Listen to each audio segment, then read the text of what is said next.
بسم اللہ الرحمن الرحیم۔ السلام علیکم۔ 3 انسان ایسے ہیں جن کی نماز قبول نہیں ہوتی۔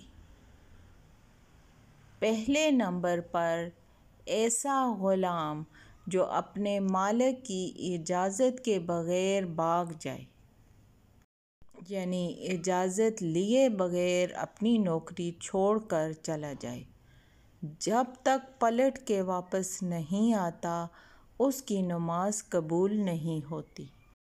دوسرے نمبر پر ایسی عورت جو اپنے خاوند کو ناراض کر لیتی ہے، جب تک اس کو راضی نہیں کر لیتی اس کی نماز قبول نہیں ہوتی۔